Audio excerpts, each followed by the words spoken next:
여러분, 전쟁이 커지는데 금이 무너졌습니다.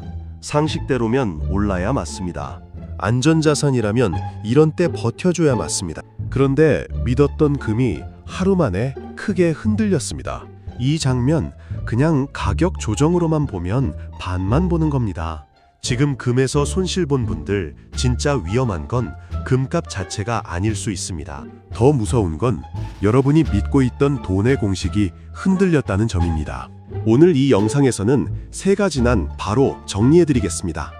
왜 전쟁이 커지는데 금이 오히려 무너졌는지, 왜 이번 하락을 금 뉴스로만 보면 놓치는 게 많은지, 그리고 여러분의 돈, 여러분의 생활비, 여러분의 다음 선택에 지금 무엇이 더 중요해졌는지까지 보겠습니다.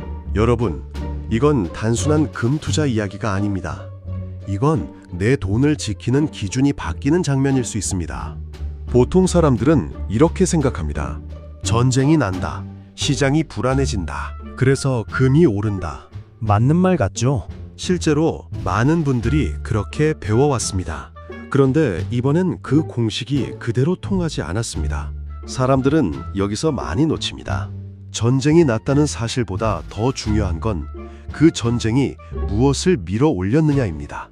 이번엔 금보다 유가가 더 크게 흔들렸고 그 유가가 다시 물가와 금리 전망을 흔들었습니다. 이게 왜 중요하냐면 금은 이자를 주지 않기 때문입니다. 여러분이 금을 들고 있어도 매달 들어오는 이자는 없습니다. 그래서 금리가 내려갈 것 같을 때는 금의 매력이 커집니다. 반대로 금리가 높게 유지되거나 더 오래 버틸 수 있다는 공포가 커지면 금은 갑자기 덜 매력적인 자산이 됩니다. 진짜 핵심은 지금부터입니다. 중동 긴장이 커졌습니다. 그러면 유가가 뛸 수 있습니다. 유가가 뛰면 물가 부담이 다시 올라옵니다. 물가 부담이 올라오면 중앙은행은 금리를 쉽게 못 내릴 수 있습니다. 그러면 채권 금리가 버티고 달러가 강해질 수 있습니다. 달러가 강해지고 금리가 높으면 이자를 주지 않는 금은 갑자기 불리해집니다. 여기서 흐름이 갈립니다. 사람들은 전쟁만 봤습니다. 시장은 그 전쟁 뒤에 따라오는 물가와 금리를 봤습니다. 바로 이 차이 때문에 금이 무너진 겁니다. 이걸 그냥 보면 반만 보는 겁니다. 표면에서는 금값이 빠졌습니다. 그런데 실제로는 유가, 금리, 달러가 함께 움직이면서 금을 내려눌렀습니다. 그러니까 이번 뉴스의 본체는 금이 아니라 금 뒤에서 움직인 것이 환경입니다. 여러분이 여기서 느껴야 할 감정은 단순 공포가 아닙니다. 납득입니다. 왜냐하면 납득이 안 되면 사람은 다음에도 똑같이 당하기 때문입니다. 이번에도 많은 개인 투자자들이 아마 이렇게 생각했을 겁니다. 전쟁이면 금이다. 이 정도면 안전하다. 이건 방어 자산이다. 그런데 시장은 그렇게 한 줄로 움직이지 않습니다. 시장에는 항상 두 번째 변수가 붙습니다. 그리고 큰 돈은 대부분 그 두 번째 변수에서 갈립니다. 이번엔 그게 유가였고 금리였고 달러였습니다. 여러분의 돈도 똑같습니다. 주식이든 금이든 부동산이든 달러든 하나의 이유만 믿고 들어가면 흔들릴 수 있습니다. 문제는 자산이 아니라 한 줄짜리 확신일 수 있습니다. 사람들은 또 여기서 착각합니다. 그럼 금은 끝난 거냐? 이제 금은 안전자산이 아니냐? 이렇게 바로 결론 내리기 쉽습니다. 그런데 반전은 여기 있습니다. 이번 하락이 곧바로 금의 종말을 뜻하는 건 아닙니다. 금이 완전히 쓸모없어졌다는 뜻도 아닙니다. 지금 시장이 금보다 더 강하게 반응하는 변수가 생겼다는 뜻에 가깝습니다. 즉, 단기적으로는 금보다 금리와 달러가 더 강했습니다. 그래서 금이 밀렸습니다. 하지만 그 말은 반대로 앞으로 흐름이 다시 바뀌면 금의 위치도 다시 달라질 수 있다는 뜻입니다. 여러분, 이 반전이 중요합니다. 이번 영상의 결론은 금은 사면 안 된다가 아닙니다. 결론은 금 하나만 믿으면 안 된다입니다. 이 차이를 아는 사람은 덜 흔들립니다. 공포가 와도 이유를 압니다. 이유를 아는 사람은 함부로 던지지 않고 함부로 쫓아가지도 않습니다. 문제는 사건이 아니라 그 뒤에 따라오는 비용입니다. 이번 금 폭락을 금 투자자들만의 문제로 보면 안 됩니다. 왜냐하면 금을 무너뜨린 원인이 결국 여러분의 생활비, 소비, 대출 이자에도 이어질 수 있기 때문입니다. 유가가 오르면 기름값이 오릅니다. 기름값이 오르면 운송비가 올라갑니다. 운송비가 오르면 식료품, 생활필수품, 전기요금, 각종 서비스 비용까지 압박받을 수 있습니다. 물가가 올라오면 금리 인하 기대는 늦춰질 수 있습니다.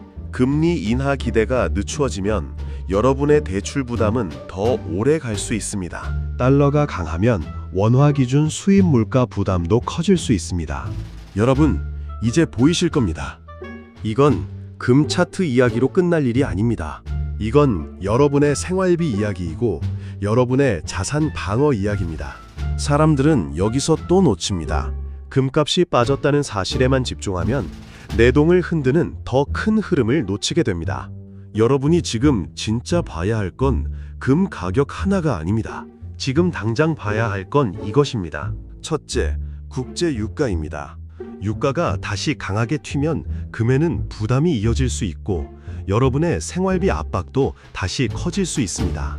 둘째, 달러 흐름입니다. 달러가 계속 강하면 금은 추가 압박을 받을 수 있고 원화 기준 체감 비용도 더 커질 수 있습니다. 셋째, 미국 금리 전망입니다. 금리를 빨리 내릴 것 같으냐, 더 오래 버틸 것 같으냐, 이 기대 하나가 금, 주식, 달러, 부동산 분위기까지 다 흔들 수 있습니다. 넷째, 국내 금값이 지금 구간에서 얼마나 버티는지입니다. 이건 단순 가격 문제가 아니라 심리의 문제이기도 합니다. 한번 무너진 믿음이 다시 회복되는지 아니면 불안이 더 번지는지 여기서 갈릴 수 있습니다. 결국 지금 필요한 건 예측보다 점검입니다. 내일 아침 가장 먼저 확인해야 할 것도 뻔합니다. 금이 오를지 내릴지 맞추는 게 아닙니다. 유가가 다시 뛰는지, 달러가 더 세지는지, 금리 기대가 더 매파적으로 바뀌는지부터 확인하는 겁니다. 여기서 흐름이 갈립니다. 공포에 반응하는 사람은 가격만 봅니다. 준비된 사람은 가격을 움직이는 이유를 봅니다. 그리고 바로 그 이유를 보는 사람이 결국 덜 잃습니다.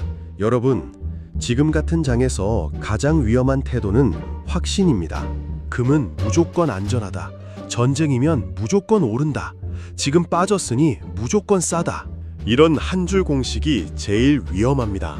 반대로 지금 필요한 태도는 훨씬 단순합니다. 한 자산에 방어를 몰아넣지 않는 것, 이야기보다 변수 조합을 보는 것, 그리고 흔들릴수록 내가 무엇을 왜 들고 있는지 점검하는 것입니다. 이 세 가지가 지금 여러분의 자산을 지키는 기준이 될 수 있습니다.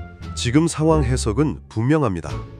이번 금 폭락은 안전자산이 끝났다는 뜻이 아니라 시장이 전생보다 물가와 금리를 더 무섭게 보기 시작했다는 신호에 가깝습니다. 앞으로 볼 포인트도 분명합니다. 유가가 다시 뛰는지, 달러가 더 강해지는지, 미국 금리 전망이 다시 바뀌는지, 국내 금값이 심리적으로 버티는지, 여러분이 진짜 봐야 할 건 바로 이 지점들입니다. 행동 방향도 분명합니다. 지금은 큰 소리치는 전망보다 내 자산이 어떤 변수에 흔들리는지 점검하는 게 먼저입니다. 지금은 무작정 베팅할 때가 아니라 기준을 다시 세울 때입니다. 여기까지 보신 분들은 이미 다르게 보고 계신 겁니다. 적어도 공포기사 한 줄에만 휩쓸리지는 않겠다는 태도로 여기까지 오신 겁니다. 이 차이가 결국 손실을 줄이고 다음 선택을 바꾸게 만듭니다. 여러분은 지금 가장 걱정되는 자산이 무엇입니까? 금입니까? 주식입니까? 달러입니까? 아니면 대출이 붙어 있는 내 생활 자체입니까? 그리고 여러분이라면 내일 아침 가장 먼저 무엇부터 점검하실 건지 댓글로 남겨주세요. 이런 흐름은 혼자 보면 더 흔들립니다. 앞으로도 여러분의 돈, 여러분의 생활비, 여러분의 자산에 직접 연결되는 변화만 계속 쉽게 정리해드리겠습니다. 같이 보셔야 덜 흔들리고 같이 보셔야 더 늦기 전에 대응할 수 있습니다. 영상이 도움되셨다면 구독과 좋아요, 알림 설정까지 부탁드립니다. 감사합니다.